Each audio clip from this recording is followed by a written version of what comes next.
बहुत समय पहले की बात है। एक छोटे से गांव में एक ईमानदार लकड़हारा रहता था। उसका नाम रामू था। वह जंगल से लकड़ियां काटकर अपने परिवार का पालन पोषण करता था। रामू का गांव बहुत ही शांत और सुंदर था, जहां लोग एक दूसरे की मदद करते थे। हर सुबह रामू अपने कुल्हाड़ी के साथ जंगल की ओर जाता और दिन भर मेहनत करता। उसकी ईमानदारी और मेहनत की वजह से गांव के लोग उसे बहुत पसंद करते थे। रामू का जीवन सरल था, लेकिन वह हमेशा खुश रहता था। एक दिन रामू लकड़ी काटते समय बहुत ध्यान से काम कर रहा था। अचानक गलती से उसकी कुल्हाड़ी उसके हाथ से फिसल गई और नदी में गिर गई। रामू बहुत परेशान हो गया और नदी के किनारे बैठकर रोने लगा।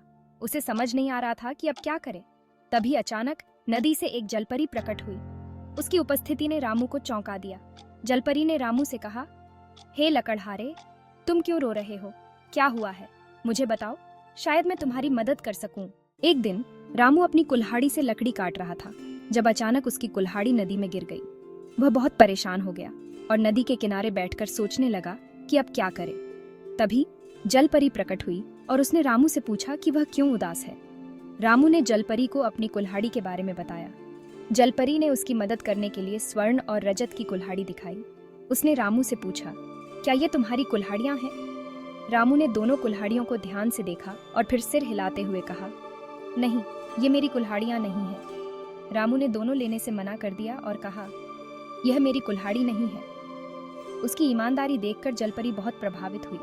उसने रामू से कहा, तुम्हारी सच्चाई और ईमानदारी के लिए मैं तुम्हें इनाम देना चाहती हूँ। तब जलपरी ने उसकी ईमानदारी से प्रभावित होकर असली कुल्हाड़ी वापस कर दी और उसे उपहार में स्वर्ण और रजत की कुल्हाड़ी भी दी। रामू ने खुशी खुशी अपनी कुल्हाड़ी और उपहार स्वीकार किए और जलपरी का धन्यवाद किया।